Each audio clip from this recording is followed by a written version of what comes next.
Anytime we hear or read about a boat with the disciples in it, that's a symbol of the church. The church from the beginning of time was always being attacked by evil forces. And I'm not talking about political wars, I'm talking about spiritual warfare. The church is always under attack. So what do? Well, we have to remember that Jesus comes to us walking on the water. He comes to us as having the power over those storms and that wind. He comes to us that he can control that chaos and bring peace back to our lives. But then what's our response? Is it all up to Jesus to do it? We have the response of faith that Peter had. We had to turn to Jesus and say, Lord, help us. And then take that leap of faith. Just imagine you're in a boat in a storm and you're willing to get out of the boat thinking you can walk on water. That's crazy. And yet Peter had that faith. Do we have that faith to do the things that we think it's crazy to do in those situations, in those trials in our lives? Do we trust Jesus?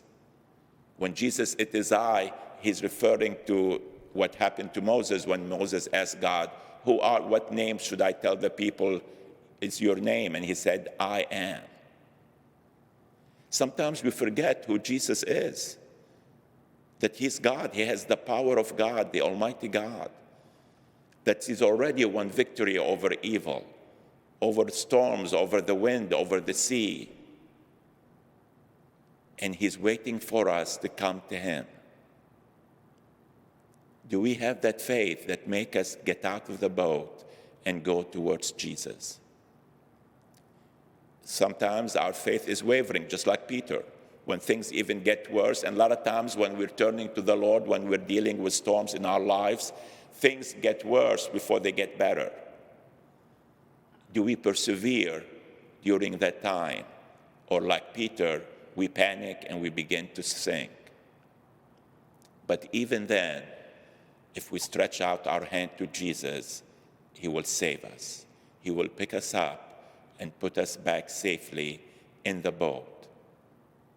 When Jesus gets into the boat, the storm quiets down. When the church is with Jesus, the church can, endure any storm, can live in the peace that Jesus brings us. But a lot of times as church, we leave Jesus behind and we think we can make it on our own. I think to me the greatest message of today's gospel is that Jesus is always waiting for us to help us through life, through the storms of life, whether as a church or as individuals, members of this church. If we always reach out to him and remember, he is our partner. He's walking with us and he gives us the power that he has received from the Father.